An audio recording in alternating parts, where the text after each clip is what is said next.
Order చేశాను. నేను ఈరోజు బ్లింకిట్ నుంచి రా ఫిష్ ఆర్డర్ చేశాను పీసెస్‌లో.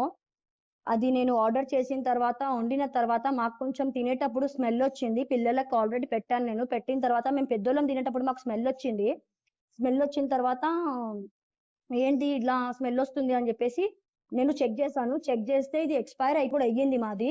మొత్తం అయిన తర్వాత వాళ్ళు ఓన్లీ మాకు రిఫండ్ ఇస్తాము అది ఇది అని అంటున్నారు, కానీ మేము అవన్నీ ఒప్పుకోలేదు. ప్రోమో కోడ్ అది ఇది అంటే మేము ఒప్పుకోలేదు. ఎందుకంటే ఇది చిన్న తప్పు కాదు. అట్లా అని మేము ఒకసారి ఆఫీస్‌కెళ్ళి మేనేజర్‌తో మాట్లాడదామని మేము ఇంట్లో డిసైడ్ చేసుకొని మా పెద్దోళ్ళు తిట్టినంక మేము అక్కడ పోయి ఆఫీస్‌లో మాట్లాడిన తర్వాత అతను ఆల్రెడీ యాక్సెప్ట్ చేసుకున్నాడు. ఇది మా దగ్గర నుంచే డెలివరీ అయ్యిందని. యాక్సెప్ట్ చేసుకున్న తర్వాత అక్కడ గుర్తు కూడా పట్టారు. ఇది మా ఆఫీస్ నుంచి వచ్చింది అది ఇది అని అన్నీ అయిపోయిన తర్వాత ఆయన మాతోని రూడ్‌గా బిహేవ్ చేశాడక్కడ. రూడ్‌గా బిహేవ్ చేసిన తర్వాత మేము పోలీస్‌లో కంప్లెయింట్ ఇద్దామని అనుకోని పీఎస్‌కొచ్చాము. పీఎస్‌కొచ్చిన తర్వాత ఈయన మీద కంప్లెయింట్ అయ్యింది. ఇన్సిడెంట్ కంప్లెయింట్ అయ్యింది అప్పటికప్పుడే. కానీ ఇలా చేయడం తప్పు అని మాకు నచ్చలేదు. ఎందుకంటే ఇది ఒక్క ఇంట్లో పోలేదు ఈ ఆర్డర్.